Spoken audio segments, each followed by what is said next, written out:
لماذا لم يتولى الكابتن حسام حسن القيادة الفنية لمنتخب مصر؟ خلينا نسمع رأي كابتن إكرامي والكابتن حسن شحاتة ونرجع لبعض مرة تانية. ايه رأيك في عدم تولي الكابتن حسام حسن الإدارة والله الفنية كنت لسه هسألك لمنتخب السؤال، مصر كنت لسه إلى هقول الآن الكلام ده. عشان نقفل الملفات الشائكة الإدارة دي؟ الفنية لمنتخب مصر. حسام بوقته اللي قضاه في الملاعب وخبرته الكبيرة اللي هي موجودة، يقدر يقوم بالدور ده بشكل كبير جدا جدا جدا. امم تمام.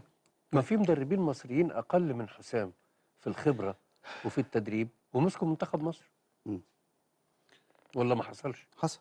طيب لا حصل.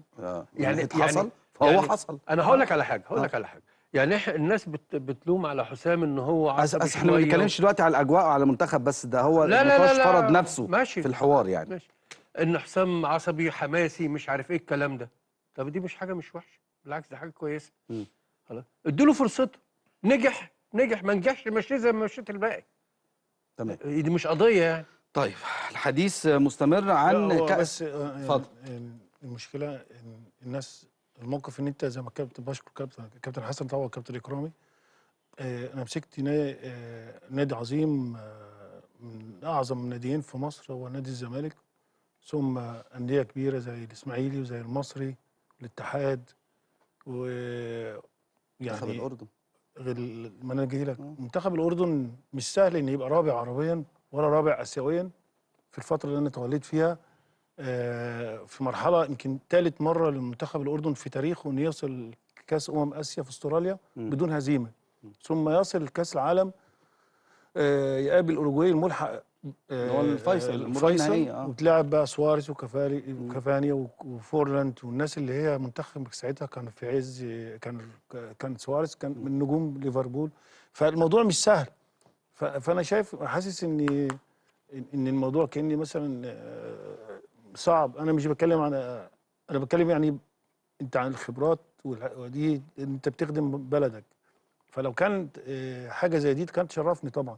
مش موجوده خلاص، دي حاجه بتاعتهم. ومش هقول بقى مش عارف الكاميرون مين مسك والجزائر مين مسك والكلام ده، والكابتن حسن شحاته نجم كبير مسك منتخب مصر وعمل والكابتن جوهري، يعني كل الناس دي كانت لعيبه كبار فخدوا الفرص واشتغلوا وعملوا انجازات كبيره، وانجازات الكره المصريه في المدربين الكبار المصريين اللي حصل. صح. بس فهو الموضوع انا مش بتكلم عن نفسي ان انا لا أكيد. انا الموضوع شلته من دماغي لاني اذا كان في منطق وعداله في الرياضه في مصر كنا زماننا في حته تانية خالص. وكان زمان اللعيبه اللي موجوده دي اللي احنا موجودين شايفينها، اللعيبه اللي موجوده في الجيل ده حاليا، عندك الاماكن اللي موجوده، المراكز اللي موجوده تنجح اي منتخب في العالم. يعني في اي منتخب مصر من المرات القليله ان عنده نجوم لعيبه على اعلى مستوى في كل المراكز. يعني نص الملعب عنده لعيبه اختيارات كتير، الثلث الاخير الثلث القداماني الهجوم عندنا كتير، وفي ناس ما راحتش كمان منتخب، ما راحتش كاس المدافعين انت عندك حراس مرمى مع الشناوي وابو جبل عندك وعواد. لا احنا كنا ساعات بنروح للمنتخب كاس عندك جون واحد بالعافيه. صح. كنت بتروح راس حربه بالعافيه. صح. لكن انت دلوقتي عندك كتير، ده في ناس ما راحتش، ده في كهربا كمان ما بيلعبش، وفي محمد شريف ما راحش، حسين الشحات. ما انا قلت حسين الشحات والناس المجموعه كلها يعني. زي ما حضراتكم سمعتوا كده، ده كان رأي كابتن حسن شحاتة والكابتن إكرامي ومهيب عبد الهادي في لماذا لم يتولى الكابتن حسام حسن القيادة الفنية لمنتخب مصر.